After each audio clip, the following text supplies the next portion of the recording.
They say you need a great quarterback to win the Super Bowl. Well, I'm here to tell you that's a myth. Like Bigfoot, or the Tooth Fairy, or the IRS.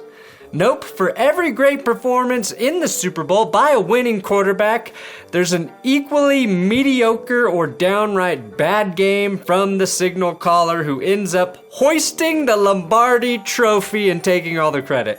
Today I'm breaking down the worst QB performances in a Super Bowl victory, going all the way back to 1969. And unlike all those other bad QBs Super Bowl lists, this one is about the guys who played badly in the big game, not the guys who had bad careers but won the big game, which means you will see good quarterbacks on this list and not just an inevitable conclusion of Trent Dilfer sitting at number 1, aka the Dilfer spot. Whew, that's good sports.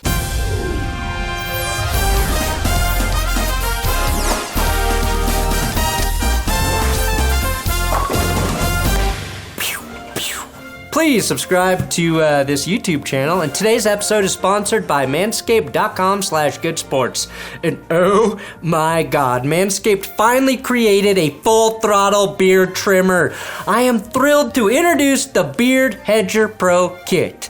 They did two things with this trimmer that I love. One, just like the lawnmower, it's waterproof, so I can trim my beard in the shower now, eliminating my mess of beard hair and trimmings around my sink. And two, it has a zoom wheel to adjust to 20 different hair trimming lengths.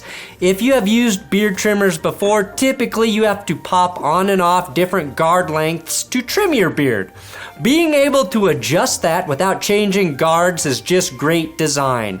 I'm not being hyperbolic. It is a perfect beard trimmer, and the Hedger Pro Kit also comes with beard shampoo, conditioner, and beard oil to give you everything you need for perfect beard maintenance and to nourish and grow your precious immaculate beard. So use my link below or go to manscaped.com/goodsports for 20% off and free shipping for the best dang beard trimmer around.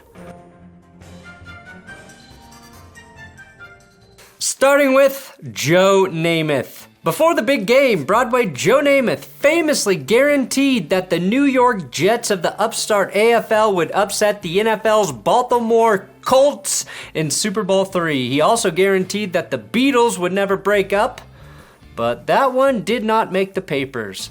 Namath was right. About the game, of course, his Jets firmly defeated the Colts in a game that would eventually force a merger between the AFL and the NFL, changing the course of professional sports forever. Namath is remembered as the architect of that victory, with the iconic shot of him jogging off the field with his finger pointed in the air. And that's one digit you did not want to smell. That was the only time I ever did that in my life. Now, Namath won MVP, but in reality, he was more of a game manager in Super Bowl III. Running back Matt Snell carried the ball 30 times, combined for 161 yards, and scored the Jets' only touchdown of the game. Snell, or anyone on the Jets' defense, should be remembered as the hero of that game, but Namath was a celebrity, he was the quarterback, and he was the one who guaranteed the victory. Namath certainly wasn't bad in this game. It was actually pretty impressive for a guy that threw an interception on nearly 6% of his career passing attempts. But he gets a lot of credit for not screwing it up. And that's the only thing he didn't screw in the 60s. That guy liked to fuck, is what I'm trying to say. This guy fucks, am I right? Namath's final stat line in a victory, 17-28 for 206 yards, no touchdowns or picks, and a passer rating of 83 and a long of 39 yards. Then we've got Troy Aikman. Did you know that Joe Buck's friend, Troy Aikman, started and won 3 Super Bowls in the 90s? It's true, it really is. Aikman couldn't have been better in his first Super Bowl victory with Dallas, throwing 4 touchdowns in the Cowboys' rout of the Bills, but a year later, Aikman got the win despite a far more modest performance. The Cowboys scored 30 against the Bills, but Aikman never found the end zone. Dallas scored on a fumble return and a pair of Emmitt Smith touchdowns, the final one acting as the nail in the coffin in the fourth quarter. Aikman's one interception actually set up a late drive that gave the Bills a 7-point lead at halftime. Poor Buffalo. They really spent 20 minutes genuinely believing the fourth time was about to be the charm. Ultimately, Aikman was far from the problem, but he finished the game completing 19 of his 27 passing attempts for 207 yards, no touchdowns, 1 pick, and a passer rating of just 77. Emmitt Smith was appropriately the game's MVP, but 2 years later, Aikman missed out on a potential second Super Bowl MVP because Neil O'Donnell couldn't stop throwing the ball directly to Larry Brown. Then we've got, yes, Tom Brady. Tom Brady has played in 10 Super Bowls, so there's bound to be a couple bad ones. And in fairness to Brady, I'd like to point out that maybe his best Super Bowl was the one he lost to the Eagles. I'm talking about Brady the quarterback though, not Brady the receiver. That was a tough one for Brady the receiver. But I want to focus on 2 Super Bowls in particular, his first and last with the Patriots, both against the Rams. The Patriots won both of these games on the backs of their defense.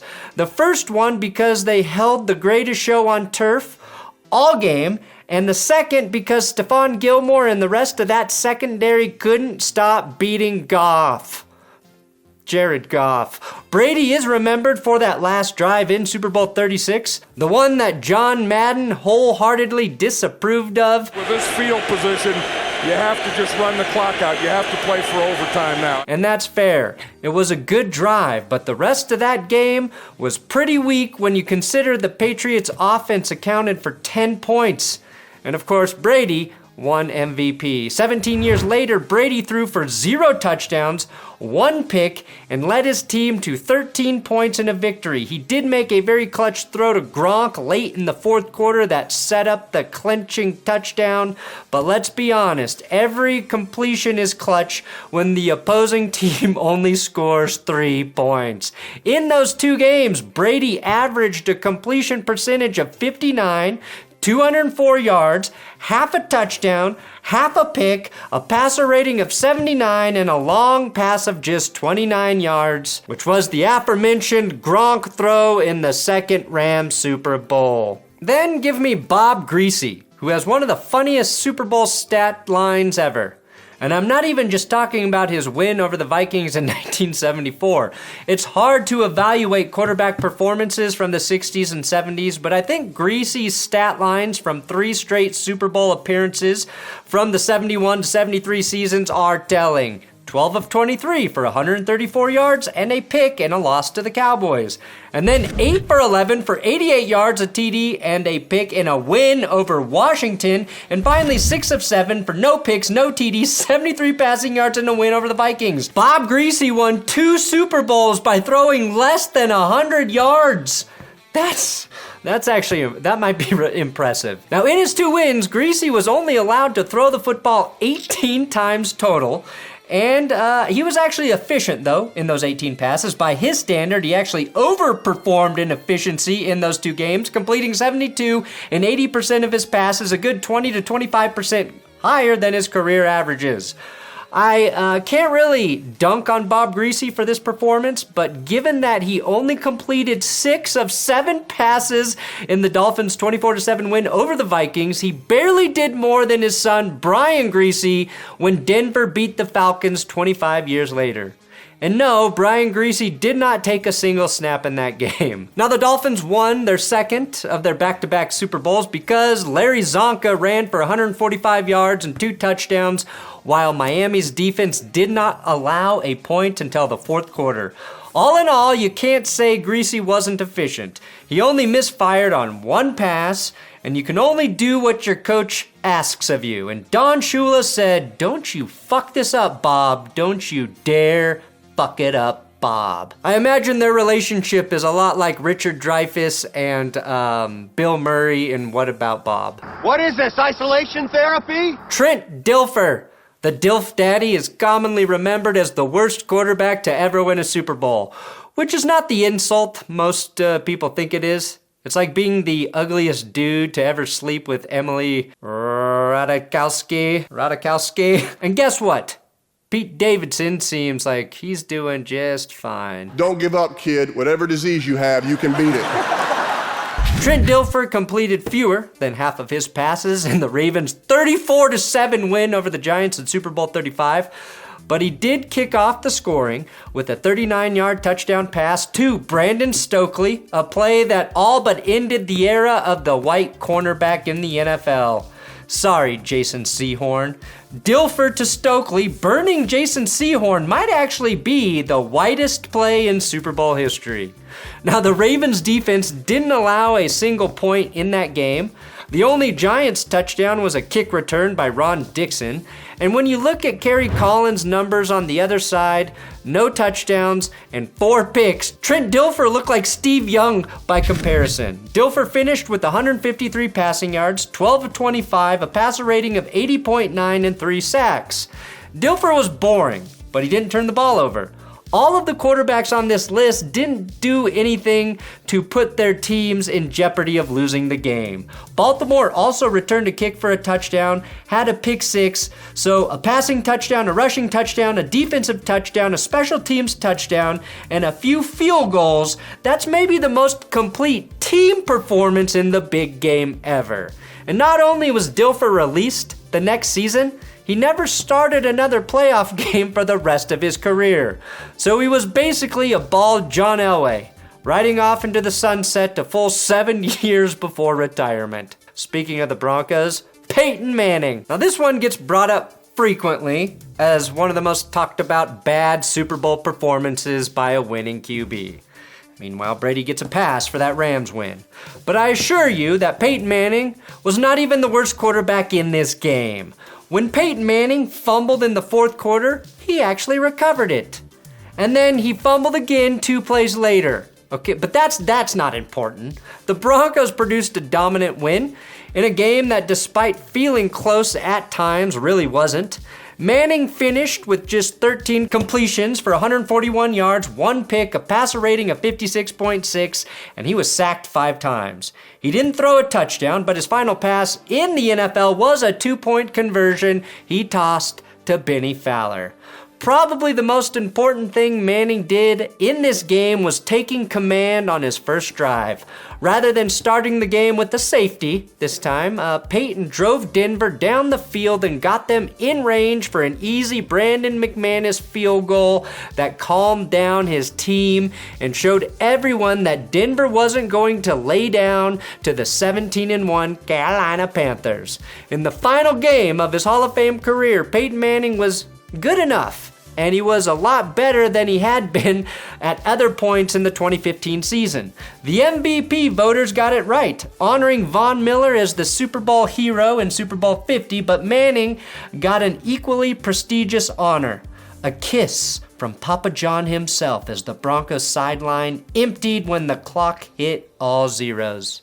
Denver's defense deserves the credit for that Super Bowl win, but Manning showed incredible leadership and humility during that postseason run, fully committing to Gary Kubiak's offense and running the ball first in a scheme that was never really a fit for Manning's skills. That helped offset the fact that his arm had quickly degraded into warm lasagna over the previous 14 or so months. Peyton, I love all of your work, especially when I saw you in the Goonies yelling, "Hey, you guys!"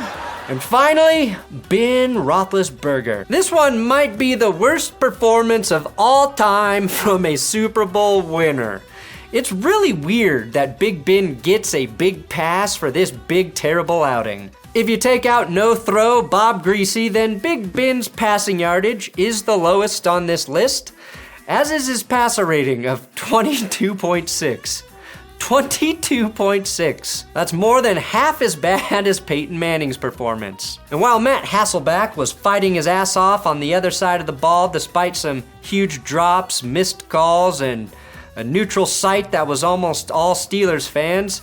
A young Big Ben cruised to victory in Super Bowl 40 despite completing just 9 of 21 passes for 123 yards and a pair of interceptions. His one rushing touchdown was really not even a touchdown and should have been reversed via replay. Throw in a 75-yard touchdown run from Fast Willie Parker. Wow, what a creative nickname. And that iconic Antoine Randall L touchdown pass to MVP Hines Ward, Ben really didn't do and didn't have to do much in this Super Bowl. Randall L's 43 passing yards on that one pass were a third of what Big Ben did all day. And that's not to say Ben was bad all postseason. I know all too well that he was close to perfect in the AFC Championship game 2 weeks earlier. But that performance certainly did not carry over into the Super Bowl. Ben played better 3 years later against the Cardinals, especially when it counted, but once again lost out on Super Bowl MVP to Santonio Holmes.